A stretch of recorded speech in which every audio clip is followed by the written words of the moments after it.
Shefeed football പിക്കിലേക്ക് ഏവർക്കും സ്വാഗതം. Inter continental കപ്പിൽ ഇന്ത്യയുടെ അടുത്ത മത്സരം വരുന്നത് സെപ്റ്റംബർ 9-നാണ്. ഇന്ത്യ സമയം രാത്രി 7:30 സിറിയയാണ് ഇന്ത്യയുടെ എതിരാളികൾ. ആദ്യ മത്സരത്തിൽ ഇന്ത്യയേക്കാൾ ഫിഫ റാങ്കിങ്ങിൽ ഏറെ പിറകിലുള്ള മൗറീഷ്യസിനെതിരെ ജയിക്കുന്നതിലുപരി ഒരു ഗോൾ പോലും ഇന്ത്യക്ക് സ്കോർ ചെയ്യാൻ കഴിഞ്ഞിരുന്നില്ല.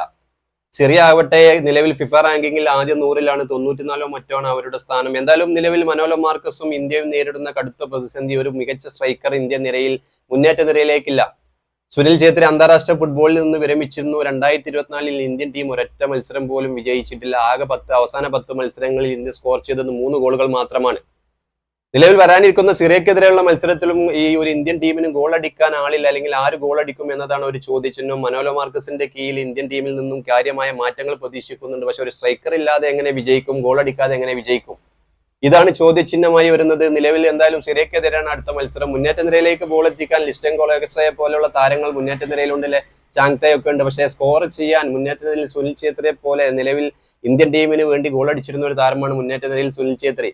അദ്ദേഹം അന്താരാഷ്ട്ര ഫുട്ബോളിൽ നിന്ന് വിരമിച്ചു. അദ്ദേഹത്തിന് ഒരു പകരക്കാരനെ ഇതുവരെ കണ്ടെത്താൻ കഴിഞ്ഞിട്ടില്ല. ഇന്ത്യൻ സൂപ്പർ ലീഗ് നിലവിൽ 10 വർഷം പിന്നിട്ടിട്ടും ഒരു സ്ട്രൈക്കറെ ഇന്ത്യൻ ടീമിന് കണ്ടെത്താൻ കഴിഞ്ഞിട്ടില്ല. എന്നാലും സിറിയക്കെതിരെയാണ് ഇന്ത്യയുടെ അടുത്ത മത്സരം. സെപ്റ്റംബർ 9-ന് ഇന്ത്യ സമയം രാത്രി 7:30-നാണ് മത്സരം. ഇന്റർ കോണ്ടിനെന്റിലെ ഇന്ത്യയുടെ രണ്ടാം മത്സരം.